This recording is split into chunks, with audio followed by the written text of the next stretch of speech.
Okay, so in this question, before moving towards the solution part, let us see what the question is asking us to do and the constraints, input format, output format, and all. So in this question, here let's see the question. The n group of squad will travel according to the equation of line y is equal to x plus ci, and m group of squad will travel according to equation y is equal to minus x plus pi. The plan is to keep an eye on both sides of the wall that have to be protected from the colossal titan. The army wants to calculate how many groups will meet each other at an integer point on the coordinate system. So the main highlight of this question is to calculate how many groups will meet each other at an integer point on the coordinate system. So here we will be given n lines of the form y is equal to x plus ci and m lines of the form y is equal to minus x plus pi.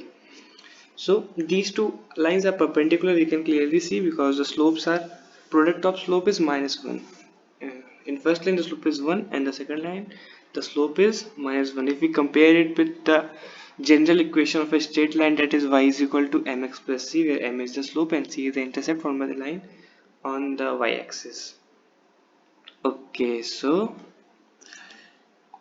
now move towards this, to the input format. So we will be given t, the number of test cases, n, the number of lines of the form y is equal to x plus ci, and m, the number of lines of the form y is equal to minus x plus pi, and the lines, the constant of both the forms, n times this and n times this. So you can see here constraints of performance. Okay, now let's move toward whiteboard to explain it better.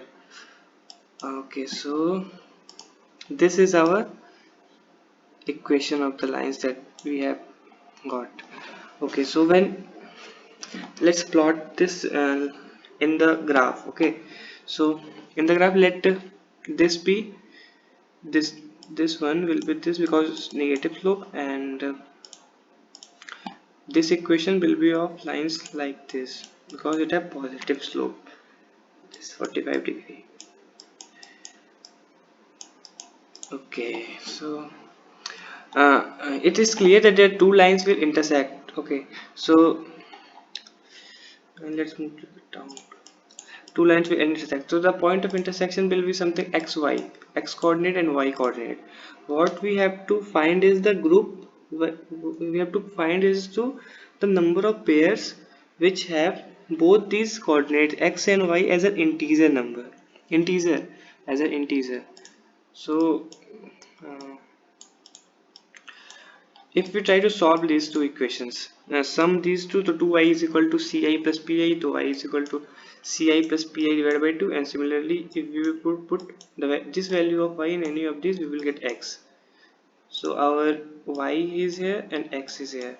What we have to do is pi plus ci by 2, ये जो है ये क्या हो, integer हो. तो इसका integer होने के लिए the thing that is necessary is pi plus ci is of the form 2k, that is pi plus 2i divisible by 2. Let's take an example, like suppose pi plus ci is 4 divided by 2, what will you get? 2, which is an integer.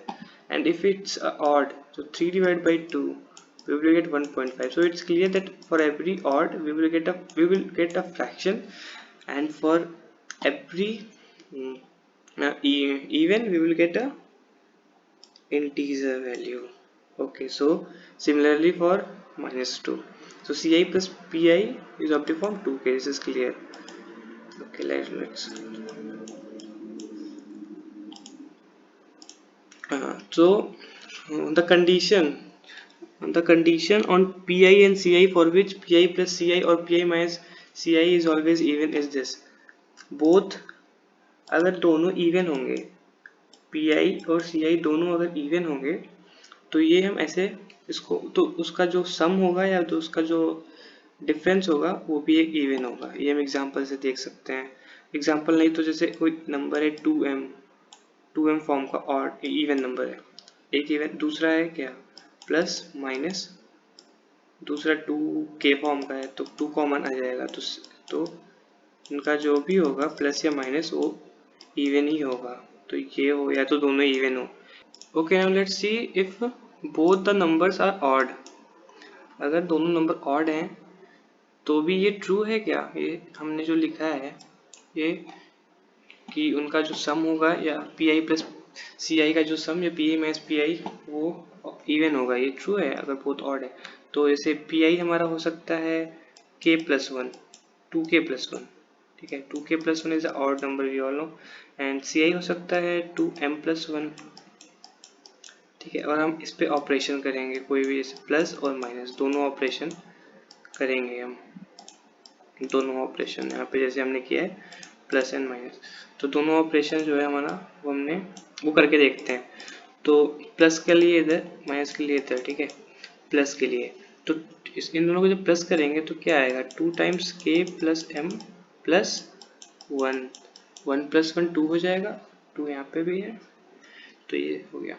Minus के लिए 1 और 1 cancel हो जाएगा तो we will get 2k k minus m, and both of them are can be clearly seen that both of them is divisible by 2। तो ये जो हमारा सेकंड है both odd, this condition is also valid.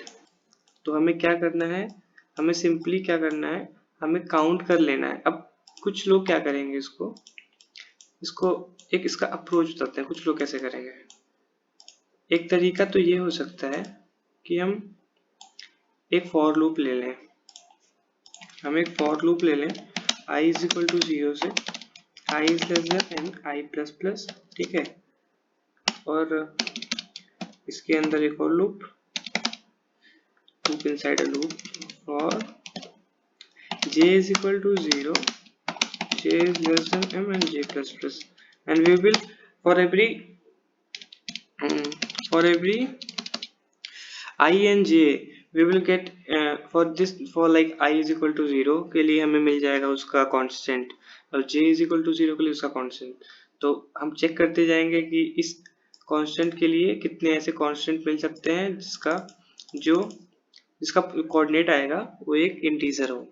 यहाँ पे हम ऐसे check करते हैं, दो लूप लगा के भी चेक कर सकते हैं, लेकिन इससे क्या होगा, इसका अगर टाइम कॉम्प्लेक्सिटी देखेंगे हम तो क्या आएगा टाइम कॉम्प्लेक्सिटी, तो ये लूप m टाइम्स चल रहा है, ठीक है, ये लूप, और ये लूप जो m टाइम्स चल रहा है ये कितनी बार m टाइम्स चलेगा, ये n बार चलेगा n टाइम्स, सो इसका टाइम कॉम्प्लेक्सिटी आ जाएगा O ऑफ n m। अब एक चीज ध्यान रखना चाहते हैं, हर क्वेश्चन में कॉन्स्टेंट्स जो होते हैं वो बहुत इंपॉर्टेंट होते हैं, कॉन्स्टेंट्स, ठीक है। तो कॉन्स्टेंट्स अगर हम देखें इसके तो n और m की जो वैल्यू है वो कहाँ तक जा सकती है, 10⁵ तक जा सकती है, और 10⁵ तक जा सकती है, और बिग O ऑफ n और m, तो ये अप्रोक्सीमेट इसको हम ऐसे ले सकते हैं बिग ऑफ n और m big O of n square. तो ये जो होगा मोस्टली ऐसे क्वेश्चंस में जो टाइम लिमिट दी नहीं हुई है यहाँ पे, लेकिन टाइम लिमिट मोस्टली 1 सेकेंड या 2 सेकेंड होता है, तो इतने, तो अगर हम इतने बड़े कॉन्स्टेंट्स के लिए ऐसा मतलब एल्गोरिथम यूज करेंगे जो n स्क्वायर ले रहा है, big O of n square ले रहा है, तो वो हमेशा TLE ही देगा, ये हमने देखा है क्वेश्चन सॉल्व करके। तो हमें कोई बेटर अप्रोच सोचना पड़ेगा। और एक चीज और, इस क्वेश्चन में ना इसको हम स्टोर करेंगे एक एरे में इसके पहले, उसके बाद हम ये लूप में चेक करते जाएंगे, तो इस पे टाइम कॉम्प्लेक्सिटी तो ज़्यादा लग भी रही, टाइम तो ज़्यादा लग भी रहा है, उसके साथ तो स्पेस भी ज़्यादा लग रहा है, क्योंकि हम एक एरे बनाएंगे उसमें स्टोर करेंगे, उसके बाद फिर हम उसको यहाँ पे उस एरे का एलिमेंट यूज करेंगे, एंड तो ज़्यादा स्पेस भी लगेगा। तो बेटर अप्रोच क्या रहेगा, बेटर अप्रोच ये रहेगा कि जब हम ये हमें दिया हुआ था, हमें टेस्ट केस आएगा, आ गया टेस्ट केस, उसके बाद हमें n बताएगा वो, तो n बताने के बाद वो n टाइम्स n कांस्टेंट दे देगा, तो हम उसको स्कैन करते टाइम हम काउंट कर लेंगे कि इसमें से कितने क्या है इवन है, हम काउंट कर लेंगे इसमें से कितने इवन है, और सिमिलरली हम जो m ग्रुप ऑफ लाइंस होगी उसमें कितने इवन है वो भी काउंट कर लेंगे, ठीक है। अब इससे क्या होगा, ये इवन वन क्या है, इवन 1 है जो n ग्रुप्स ऑफ लाइन्स है उसमें कितने इवन है, और इवन 2 है जो m ग्रुप्स ऑफ लाइन है उसमें कितने इवन है। एंड सिमिलरली ऑड, ऑड है m n ग्रुप में कितने ऑड है, और 2 है m ग्रुप में कितने ऑड है। ठीक है, तो हमारा जो वो होगा कितने पेयर होंगे जिनका क्या कहते हैं, हमें फाइंड करना था इंटीजर, कितने पेयर होंगे जिसका कोऑर्डिनेट जो है वो एक इंटीजर फॉर्म में होगा, कोऑर्डिनेट जो है इंटीजर फॉर्म में। तो उसका फॉर्मूला जो होगा वो ये बन जाएगा, even 1 into even 2 plus odd 1 into odd 2। अब ये सीधा लिख दिया है, लेकिन ये आप अगर वो करेंगे, ऑब्जर्व करेंगे तो आपको खुद पता चल जाएगा। चलिए इसको एग्जांपल से समझाते हूँ मैं। ठीक है, ये सैंपल टेस्ट केस यहीं से लिया है मैंने जो क्वेश्चन में था। ठीक है, सैंपल टेस्ट केस यहाँ पे 2 था, टेस्ट केस नंबर ऑफ मैंने 1 करके किया। ठीक है, तो पहला जो इनपुट है वो टी नंबर टेस्ट केस है, तो एक बार चल रहा है, तो उसके बाद एन हमें कितना मिल गया, 5 मिल गया, और हमें 5 क्या मिल जाएंगे, कांस्टेंट मिल जाएंगे। तो एक पहला कांस्टेंट 10, उसके बाद फिर 4 फिर 6 फिर 11 फिर 100। ओके, तो और हमें m कितना मिल गया, 5 मिल गया, m हमें 3 मिल गया। एंड इसी तरह इसके इस ग्रुप के लिए हमें तीनों कांस्टेंट मिल गए इसके।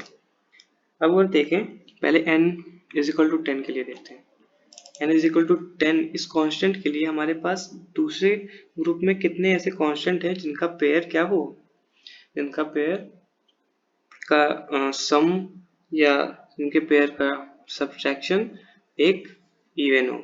तो हमने अभी यहीं पे देखा था इवन तभी होगा जब अगर ये इवन है तो दूसरा वाला भी इवन होगा, ये ऑड हो तो दूसरा वाला भी ऑड हो, तो ये एक इवन है तो हमें सिर्फ इवन देखना है, इवन कितने हैं, तो सिर्फ 2 इवन है इसमें। ठीक है, तो हम क्या लिख लेंगे 10, 2, ये एक पेयर बन गया 10 के लिए। सिमिलरली 4 के लिए 4 एक इवन है तो इसके लिए उसमें भी इवन देखेंगे 4, 2। 6 के लिए 6, उसमें भी इवन देखेंगे 2 है सिर्फ, और कोई इवन नहीं, 1 और 3 ऑड है। अब 11 क्या है, ऑड है। ऑड के लिए हमारे पास उसमें ऑड है क्या, 1 ऑड है, और कोई ऑड है 3 ऑड है। ओके, 11 के लिए बन गया। 100 जो है वो एक इवन है, तो इवन के लिए सब 2 ही है उस ग्रुप में।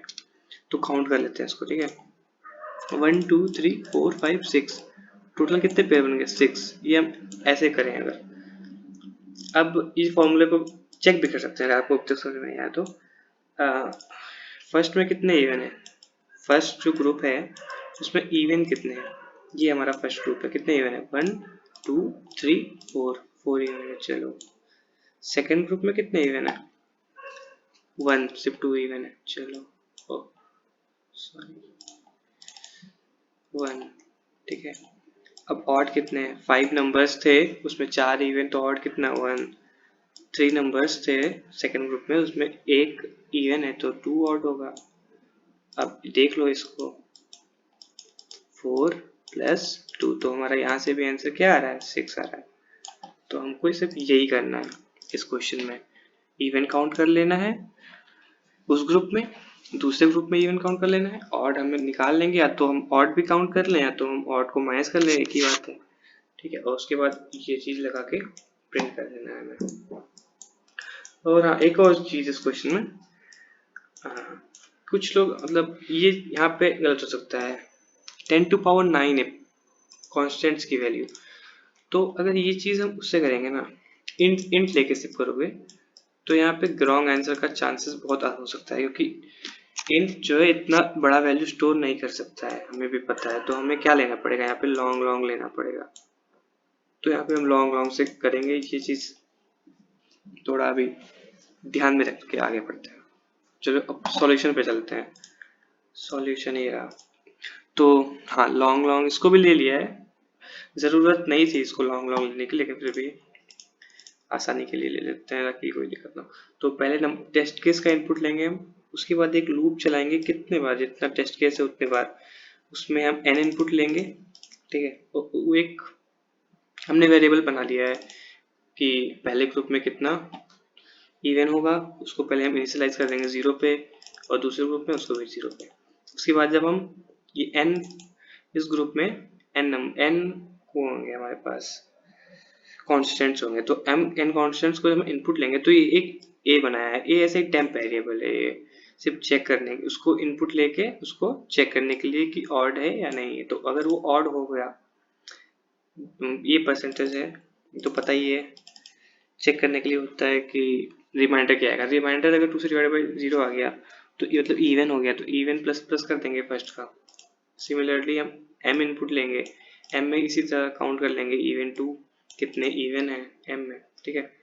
उसके बाद क्या करेंगे, वही सेम चीज even 1 into even 2 plus odd 1 into odd 2। ये कुछ नहीं है, वही ऑड है, क्योंकि अगर m नंबर में e2 even 2 odd even number है तो ऑड कितने हुए, m माइनस इवन 2। तो यही चीज है यहाँ पे, और ये प्रिंट कर दिया। Okay, so I hope it's clear, thank you.